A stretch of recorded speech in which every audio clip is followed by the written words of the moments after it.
Bonjour à tous. Aujourd'hui, on va parler cash d'un sujet qui touche beaucoup d'entre vous. Ces petites habitudes qui font que les autres vous traitent comme un paillasson. Vous savez, ces comportements subtils qui envoient le mauvais signal et qui font que les gens vous manquent de respect, vous méprisent, voire même vous sabotent. Si vous en avez marre d'être celui ou celle qu'on ne prend pas au sérieux, qu'on interrompt sans cesse, qu'on ignore dans les réunions ou qu'on traite comme quantité négligeable, cette vidéo est faite pour vous. Attention, ce n'est pas une énième vidéo avec des conseils basiques du style « tenez-vous droit » ou « parlez plus fort ». On va aller beaucoup plus loin. Je vais vous révéler 5 habitudes toxiques que vous avez probablement sans même vous en rendre compte et qui sabotent votre autorité naturelle au quotidien.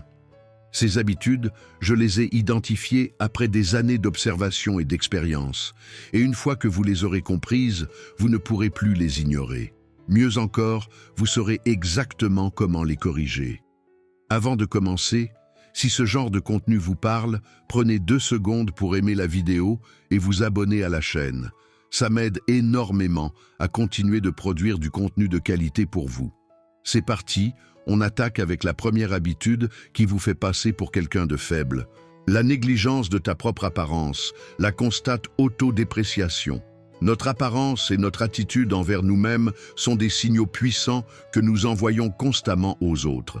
Quand nous négligeons notre apparence ou que nous nous déprécions constamment, nous créons une prophétie auto-réalisatrice qui pousse les autres à nous traiter avec moins de respect. C'est une vérité difficile à entendre, mais dans notre monde, les gens jugent d'abord sur l'apparence. Ce n'est pas juste, ce n'est pas profond, mais c'est la réalité du jeu social. Quand vous sortez avec des vêtements négligés, une hygiène approximative ou une attitude corporelle qui traduit le laisser-aller, vous envoyez un message clair, vous ne vous respectez pas vous-même. Et si vous ne vous respectez pas, pourquoi les autres le feraient-ils ? La façon dont vous vous présentez n'est pas qu'une question d'esthétique, c'est le reflet direct de votre discipline personnelle et de votre amour-propre. Chaque fois que vous vous regardez dans le miroir et que vous prenez soin de votre apparence, vous affirmez votre valeur. Ce n'est pas de la vanité, c'est de l'investissement dans votre capital social. Mais le plus destructeur, c'est cette habitude de s'auto-déprécier. Ces petites phrases que vous répétez « je ne suis pas capable »,« je suis nul »,« je ne sais rien ». Ces mots ne sont pas juste des mots, ils deviennent votre réalité. Les gens vous croient sur parole. Si vous passez votre temps à vous diminuer, pourquoi s'attendraient-ils à plus de votre part? Il faut briser ce cycle. Arrêtez de vous saboter avec ces commentaires négatifs. Commencez à vous voir et à vous présenter comme quelqu'un de valeur. La confiance en soi n'est pas de l'arrogance, c'est la reconnaissance honnête de votre potentiel et de vos capacités. Prenez l'habitude de vous soigner physiquement et mentalement. Habillez-vous avec intention, même pour les petites occasions. Tenez-vous droit. Parlez de vous avec respect. Affirmez vos compétences et vos réussites sans fausse modestie. Le respect des autres commence par le respect de soi. Quand vous vous traitez comme quelqu'un de valeur, les autres suivent naturellement.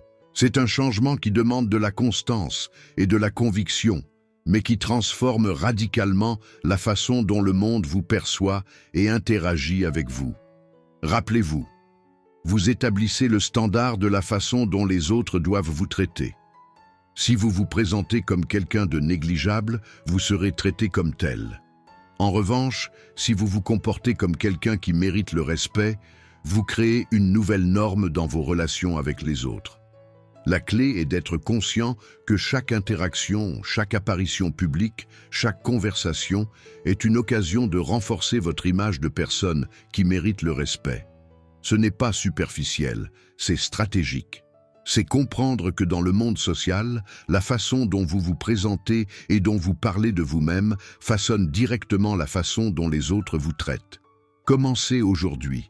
Regardez votre garde-robe, votre hygiène, votre posture. Écoutez votre dialogue intérieur.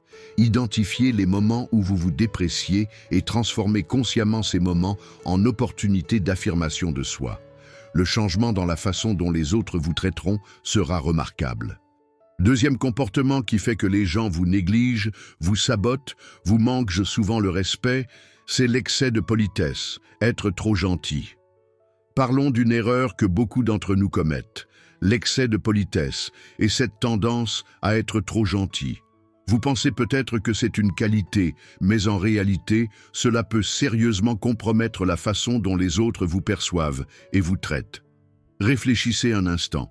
Combien de fois vous excusez-vous dans une journée? Combien de fois dites-vous oui alors que vous voulez dire non? Cette habitude de toujours vouloir plaire, d'éviter les conflits à tout prix, envoie un message clair aux autres. Vous êtes quelqu'un qu'on peut facilement manipuler. C'est dur à entendre, mais être constamment accommodant n'est pas une marque de bonté. C'est souvent un signe de faiblesse aux yeux des autres. Quand vous placez systématiquement les besoins des autres avant les vôtres, quand vous acceptez tout sans broncher, vous communiquez involontairement que vous ne valorisez pas votre propre temps, vos propres besoins, votre propre espace. Comprenez bien, il ne s'agit pas d'arrêter d'être une bonne personne. Il s'agit d'établir un équilibre sain entre la gentillesse et l'affirmation de soi.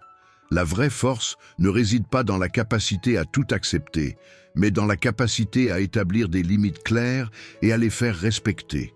Quand vous cédez systématiquement face à des comportements inappropriés ou abusifs, vous ne faites pas que vous nuire à vous-même. Vous donnez implicitement la permission aux autres de continuer à vous traiter sans respect. C'est comme si vous leur disiez « Mon temps, mon énergie, mes limites n'ont pas d'importance. » L'assertivité n'est pas de la méchanceté. Dire non n'est pas être égoïste. Au contraire, c'est une démonstration de respect envers vous-même et par extension, cela force les autres à vous respecter également. Quand vous établissez des limites saines, vous montrez que vous avez une colonne vertébrale, que vous savez ce que vous valez. Il est temps d'arrêter de s'excuser pour tout et n'importe quoi, d'arrêter de dire oui quand vous voulez dire non, d'arrêter de sacrifier votre bien-être sur l'autel de la politesse excessive. Vous pouvez être une personne aimable et empathique tout en ayant des limites claires et en les faisant respecter. Commencez par de petits changements. La prochaine fois qu'on vous demande quelque chose qui empiète sur votre temps ou votre énergie, prenez une pause avant de répondre automatiquement « oui ». Évaluez si cela correspond vraiment à vos priorités et à vos limites. Apprenez à dire non de manière respectueuse, mais ferme.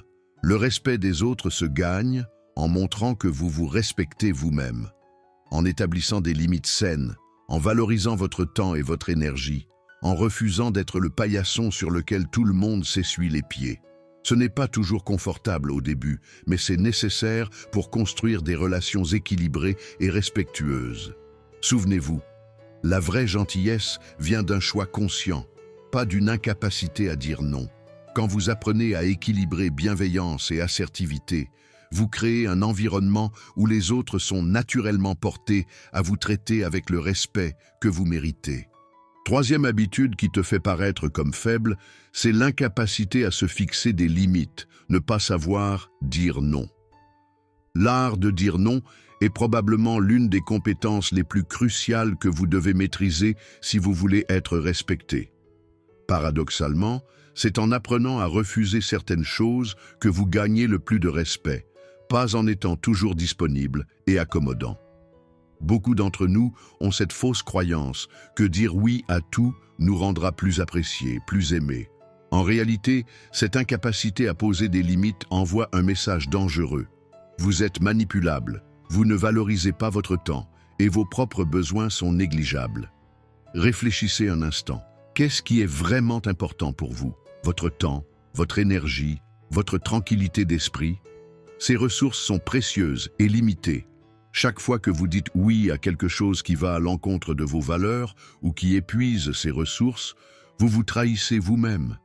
Les gens qui ne savent pas dire non finissent invariablement par être perçus comme naïfs ou faibles. Pire encore, cette attitude attire comme un aimant les personnes qui cherchent à profiter des autres. Ces individus repèrent facilement ceux qui ont du mal à établir des limites, et ils en profiteront sans remords. Un non clair et direct est souvent plus respecté qu'un oui hésitant ou forcé. Et voici une vérité importante. Vous n'avez pas besoin de vous justifier pendant des heures quand vous refusez quelque chose.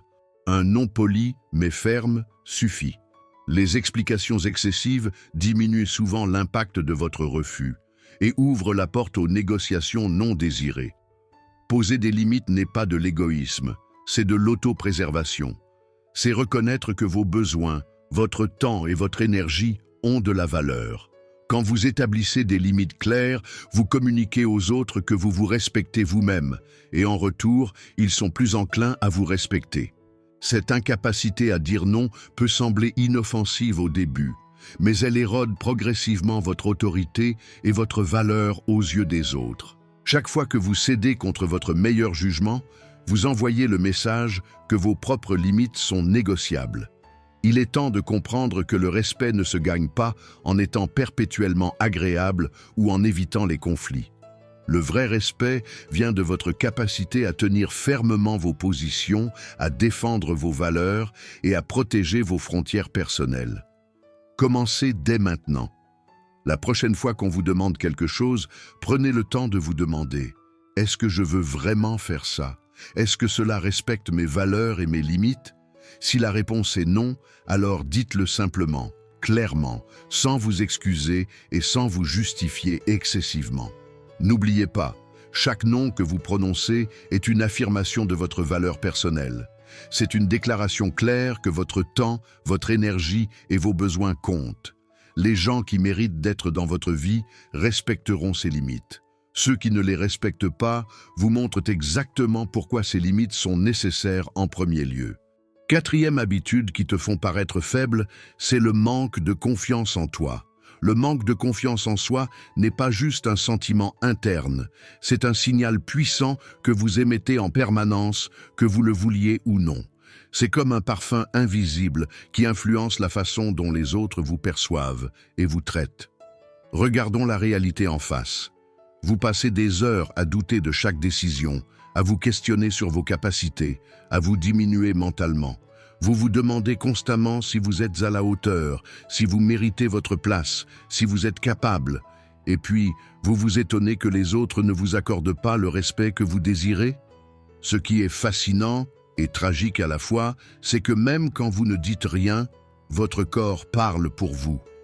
La confiance, ou son absence, se manifeste dans chaque aspect de votre langage corporel. Observez-vous. Comment marchez-vous? Comment vous tenez-vous dans une pièce? Votre voix est-elle assurée ou à peine audible? Regardez-vous les gens dans les yeux ou votre regard fuit-il constamment? Ces signes subtils, la posture voûtée, la voix hésitante, le regard fuyant, sont des marqueurs universels de manque de confiance. Et même si les gens ne les analysent pas consciemment, leur cerveau les décode instantanément. C'est primitif, instinctif. Quand vous vous faites tout petit, quand vous essayez de prendre le moins de place possible, vous envoyez un message clair. Je ne mérite pas d'être ici, je ne suis pas important. Le plus pernicieux dans tout ça, c'est que ce manque de confiance crée un cercle vicieux. Plus vous doutez, plus les autres doutent de vous. Plus vous vous questionnez sur vos compétences, plus les autres remettent en question votre capacité à accomplir quoi que ce soit. C'est une prophétie auto-réalisatrice destructrice. Vous devez comprendre que la compétence seule ne suffit pas. Dans notre monde, la perception de la compétence est souvent aussi importante que la compétence elle-même. Vous pouvez être extraordinairement talentueux dans votre domaine, mais si vous ne projetez pas la confiance qui va avec ces compétences, les gens auront du mal à vous prendre au sérieux. La bonne nouvelle, c'est que la confiance en soi peut se cultiver.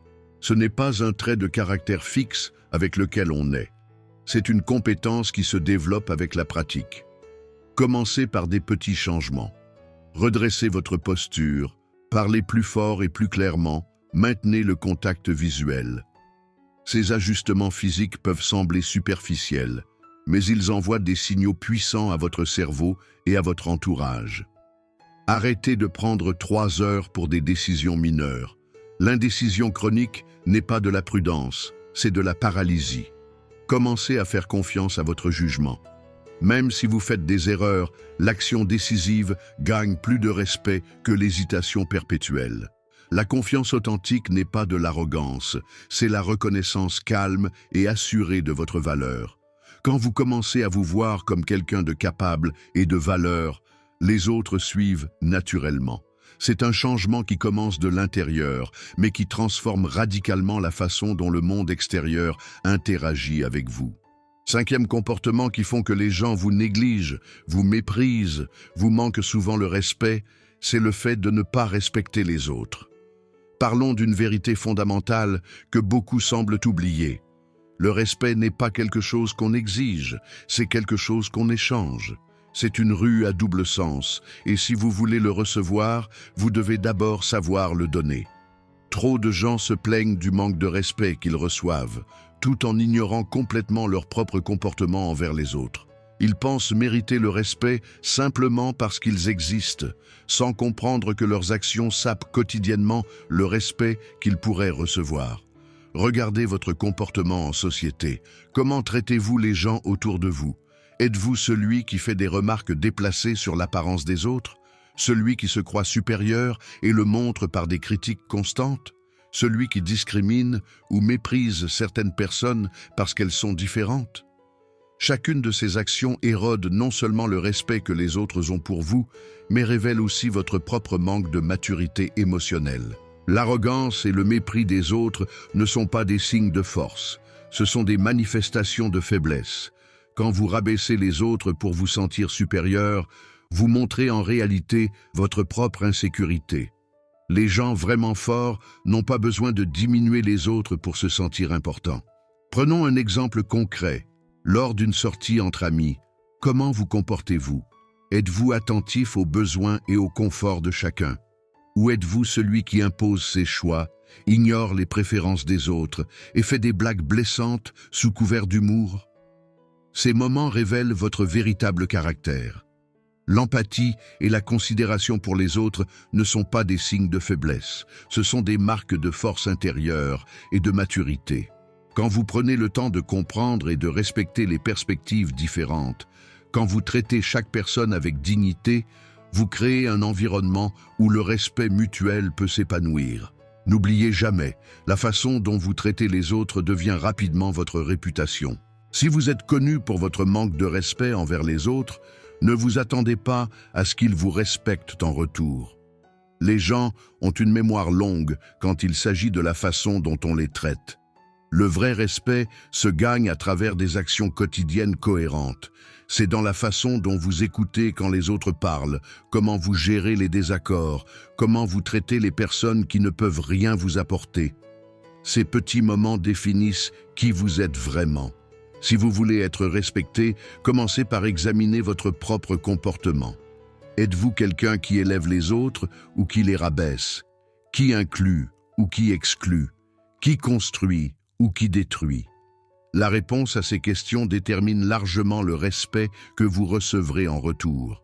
Rappelez-vous, quand vous ne vous mettez pas à votre place, quand vous débordez sur les limites des autres, vous donnez la permission aux autres de faire de même avec vous. Le respect que vous recevez est souvent le reflet direct du respect que vous donnez. Et voilà, vous connaissez maintenant ces 5 habitudes qui vous font perdre le respect des autres. Le plus important, c'est d'agir dès maintenant. Commencez par identifier laquelle de ces habitudes vous concerne le plus et travaillez dessus en premier. Rappelez-vous, le respect, ça ne se demande pas, ça se gagne par notre façon d'être et d'agir. Si cette vidéo vous a été utile, n'hésitez pas à liker et vous abonner à la chaîne pour ne pas manquer les prochains contenus qui vous aideront à vous affirmer davantage. On se retrouve très vite pour une nouvelle vidéo. À plus.